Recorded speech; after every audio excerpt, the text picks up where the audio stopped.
સ્વપ્નિવાર team સંગઠન તરફથી છે ને આપણે રેશન કાર્ડ પાદરા તાલુકાની અંદર છે ને તમામ દુકાનોમાંથી અમારા જનસેવા કાર્યાલય પર છે ને લોકો સંપર્ક કરે છે અને એવી ગેરરીતિ થાય છે સાહેબ કે પહેલી તો દુકાનદાર છે ને પોતાને એવું સમજે છે કે ભાઈ અમે જ આ લોકોને પાલન ગરીબ અને મધ્યમ વર્ગને છે ને જે સરકાર જે નિયમ પ્રમાણે અનાજ આપે છે ને એ તો સીધે સીધું પહોંચતું નથી, બરાબર.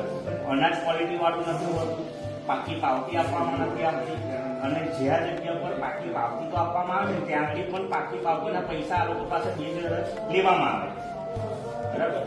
અને આપણે નિયમ પ્રમાણે અત્યારે ઘણા બધા રેશન કાર્ડ સાહેબ બંધ કર્યા, બરાબર, પણ એક પણ દુકાને તાળા વાગે એવું અમે પાદરા તાલુકાની જોયું નથી. એનું કારણ જાણી શકું સાહેબ? કોઈ જગ્યા પર આપણી તમારી બીજી થાય છે આપણે કહેવાય ને કે રેશન કાર્ડ તો બંધ થયા પણ કોઈ દુકાન બંધ નહીં થઈ, બધી નિયમો પ્રમાણે જ ચાલે છે.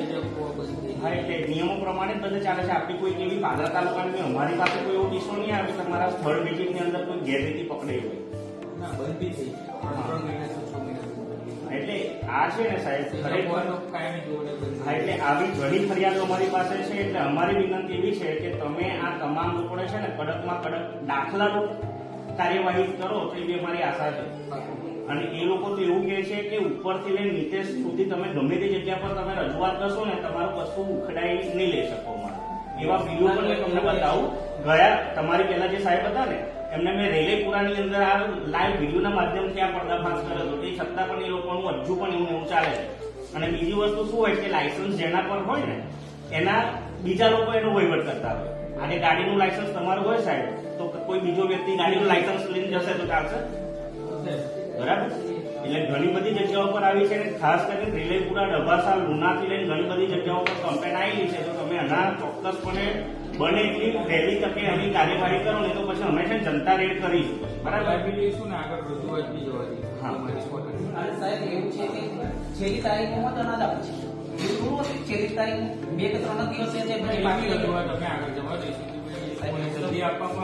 અનાજની અંદર એટલા કિલ્લા હોય છે સાહેબ, આજુબાજુના ગામના જે ગોડાઉનની આજુબાજુના ઘરોમાં કિલ્લા બેસી જાય એના વિડીયો મારી પાસે છે. તમને પુરાવા સાથે બધી વસ્તુઓની રજૂઆત કરું છું. અમારી રજૂઆત વ્યાજબી છે. અમે આગળ પાદરા તાલુકાનું એક ગોમેઠા ગામ છે, છેલ્લી તારીખમાં જ અનાજ વેચે છે.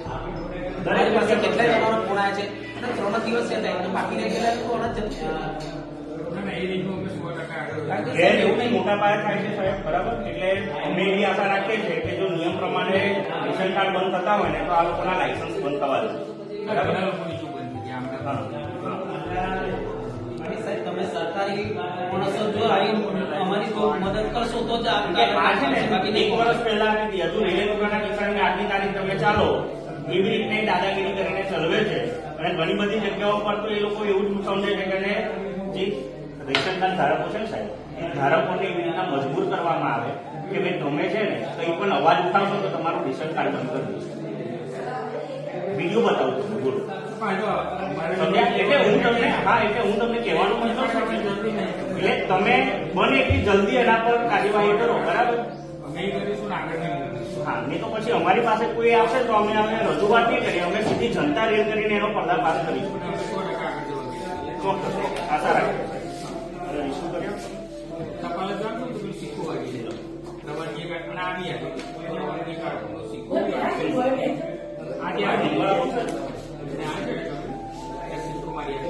આજે